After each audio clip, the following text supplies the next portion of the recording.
wabarakatuh. Welcome back my channel. Perkenalkan, nama saya Nurliza. Saya dari jurusan Arsitektur, prodi D4 Arsitektur Bangunan Gedung. Oke.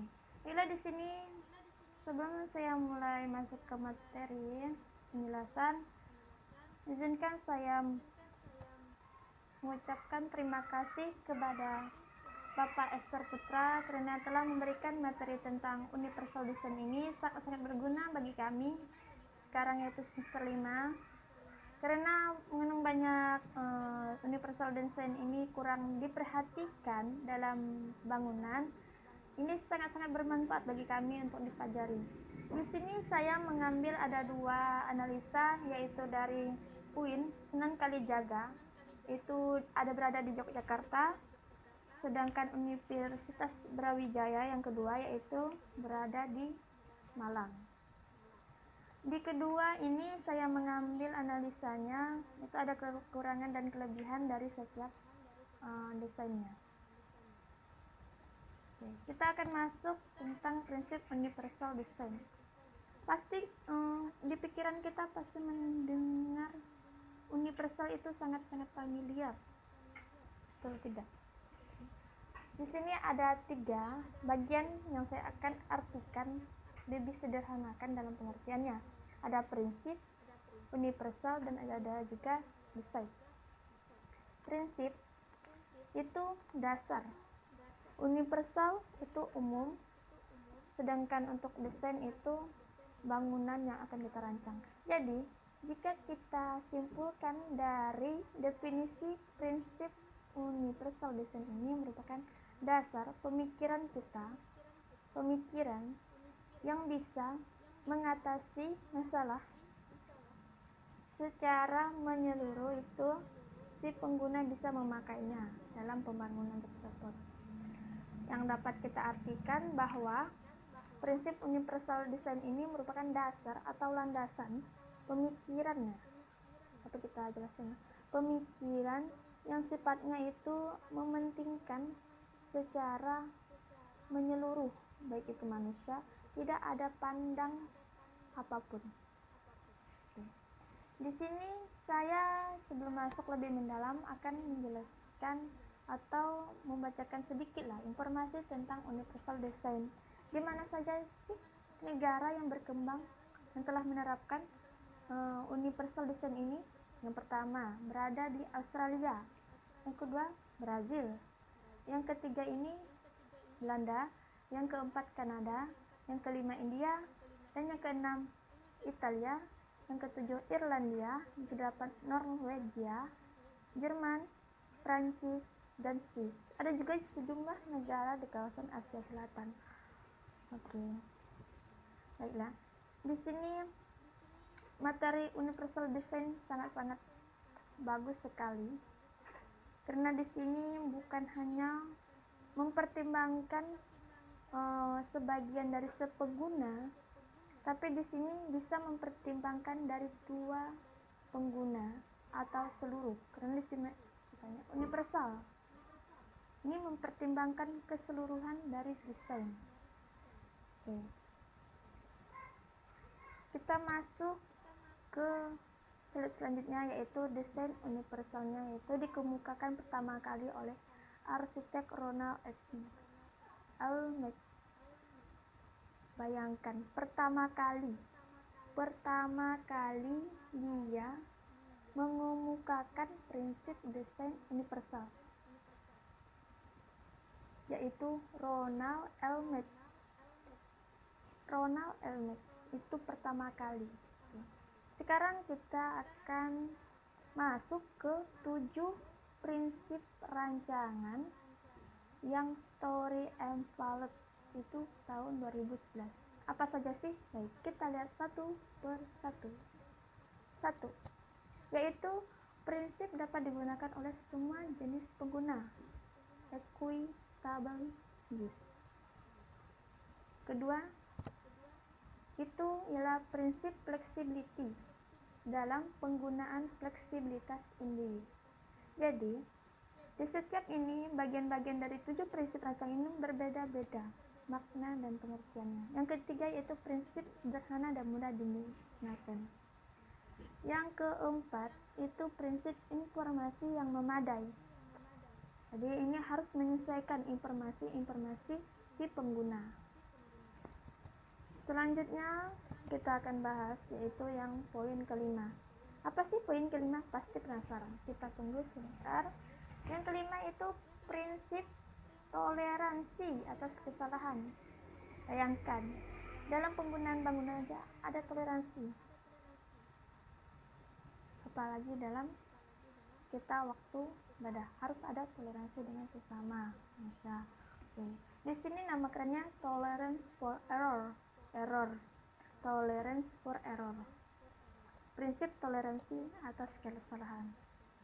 Selanjut yang keenam yaitu prinsip minimalis usaha fisik. Apa sih itu? Nanti kita akan bahas satu. Yang ketujuh yaitu prinsip ketepatan ukuran dan ruang. Nanti kita akan jelaskan satu persatu dari 7 prinsip tersebut. Size and space for office and use. Thank you for watching. Kita mulai yaitu yang pertama. Kita akan menjelaskan prinsip equitability. Ini sangat-sangat berguna. Di sini prinsip 7 prinsip ini kita akan menerapkannya pada bangunan terpadu nanti yang saya buat insyaallah. Yang pertama ada pertimbangan dari menciptakan equitability ini. Yang pertama, sediakan cara penggunaan yang sama untuk semua pengguna. Jadi tidak ada sama sekali perbedaan dari penyandang disabilitas. Di sini equitability dalam 7 prinsip ini mempertimbangkan pengguna ini yang terutama itu disabilitas penyandang disabilitas ini, penyandang kursi roda ini, tidak hanya penyandang di kursi roda dan juga yang lainnya juga, karena di sini sifatnya universal. Jadi di sini menyeluruh, tidak ada sama sekali namanya perbedaan. Oke, yang kedua, hindari memisahkan atau mendiskriminasi pengguna manapun. Jadi di sini hindarkan itu pemisahan apapun. Ini harus bisa digunakan untuk semua pengguna dalam bangunan tersebut. Jangan hanya untuk yang tidak disabilitas, jangan. Kita harus mempertimbangkan yang namanya pengguna disabilitas. Dapat kita lihat sini contohnya. Nomor 1, nomor 2, nomor 3 ini. Yang paling jelas ini nomor 4. Ini pengguna penyandang disabilitas. Ini khusus selipnya disable elevator. Ini dia tertawa tersenyum, sama sekali tersenyum. Oke, yang ketiga itu ketentuan privasi, keamanan dan keselamatan harus tersedia secara merata untuk semua pengguna. Jadi di sini keamanan privasi ini harus dipertimbangkan, itu pengguna maupun apapun. Yang keempat itu buatlah desain menarik.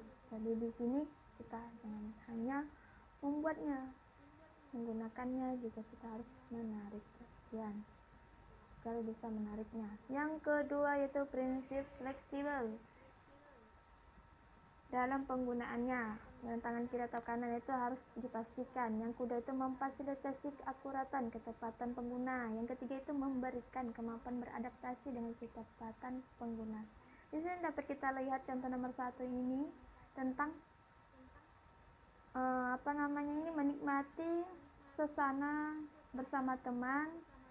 Itu seperti indoor, sebuah bangunan seperti di mall. Ini bagian-bagian luarnya bisa kita manfaatkan untuk fasilitas-fasilitas ini. Yang kedua ini dapat kita lihat ada perbedaan yang sedikit. Yang ketiga itu kita akan membahas tentang prinsip sederhana dan mudah digunakan, yang artinya simple and easy to use. Simple artinya itu sederhana, simple, dan mudah. Pasti ini banyak yang dimaukan, simple tapi mudah. Oke. Di sini yang pertama kita harus kurangi kerumitan yang tidak perlu. Ingat. Yang kedua, konsisten dengan ekspektasi, intuisi pengguna. Jadi di sini harus konsisten. Jangan hanya memikirkan menariknya, kita harus memikirkan kegunaannya juga. Yang ketiga, mengakomodasi berbagai kemampuan literasi dan bahasa. Nah, ini contohnya. Nomor 1, jangan sampai bahasa ini kita tulis letters. Apa sih letters? Mana ada tahu. Jadi kita harus menulis toilet dalam bahasa Indonesia. Nomor 4, atur informasi sesuai dengan kepentingannya. Jadi jangan sampai nanti simbolnya mau pergi ke toilet tapi ternyata bukan toilet, tapi tamu, kamar tamu. Itu salah. Yang kelima, berikan dorongan dan umpan balik yang efektif. Jadi berikan umpan yang balik efektif untuk menyelesaikan tugasnya. Kita lanjut, yaitu prinsip informasi yang memadai.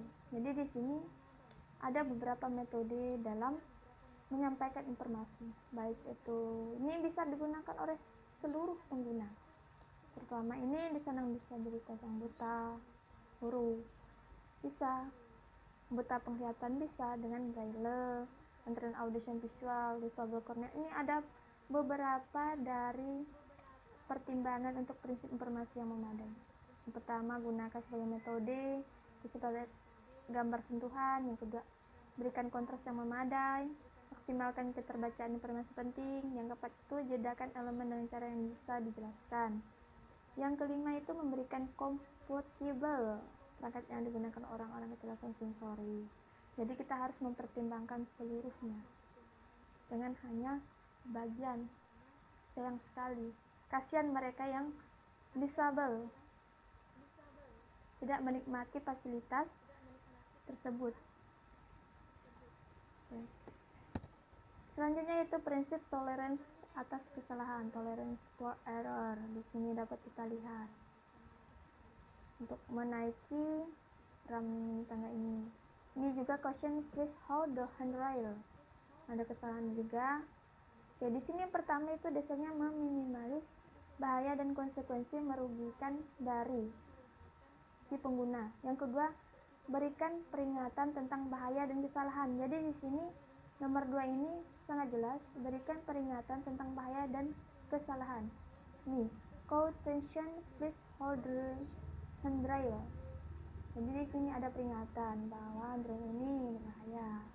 Yang ketiga yaitu menyediakan fitur aman dari kegagalan. Juga dipertimbangkan. Yang keempat itu mencegah tindakan tidak sadar dalam tugas menunjukkan kewaspadaan. Kita lanjut, yaitu prinsip minimalisasi usaha fisik. Jadi kita low physical effort. Kita jangan hanya mempertimbangkan si pengguna ini yang tidak disabilitas, yang normal. Kita harus mempertimbangkan bagaimana yang penyandang disabilitas yang menggunakan yang tidak bisa. Dan itu perlu sendiri melakukannya tanpa bantuan orang lain. Yang pertama, desain dapat digunakan secara efisien dan nyaman dengan sedikit kelelahan. Jadi sini nomor 1 kita dapat lihat, tinggal hanya dipencet bagian atas ini akan keluar. Jadi tidak perlu memerlukan tenaga, hanya pencet bisa keluar. Ini sangat simpel dan sederhana, nyaman digunakan untuk penyandang-penyandangnya. Yang kedua itu, izinkan pengguna untuk mempertahankan posisi tubuh netral. Ini dapat kita lihat, handle ini ada pegangan. Yang ketiga, gunakan kekuatan operasi wajar. Yang keempat, minimalisasikan tindakan berulang. Yang kelima, minimalisasikan upaya fisik yang berkelanjutan. Ini nomor 4 ini sangat jelas. Ini dia membuatnya sangat khusus untuk wudhu, di mana penyandang disabilitas menggunakan kursi roda ini sangat efisien, keren. Di sini insya Allah saya akan menerapkan tempat wudhu ini untuk penyandang disabilitas khusus. untuk dia berwudu. Kita lanjut, yaitu prinsip ketepatan ukuran dan ruang bagi pencapaian dan penggunaan size and space for a word and the use. Jadi di sini dapat kita lihat pedomannya, memberikan garis pandang jelas dengan elemen penting bagi pengguna. Ini nomor 1 ini berbeda sekali space antara nomor 2 ini menggunakan kursi roda dengan yang normal. Ini menggunakan kursi roda agak sedikit lebar sesuai dengan ukuran kursi rodanya, dan sedikit space di bagian kiri kanannya. Yang ini dapat kita lihat juga perbedaannya kecil sekali. Ini ketinggian dari pemakaian dengan yang normal dan menggunakan kursi roda.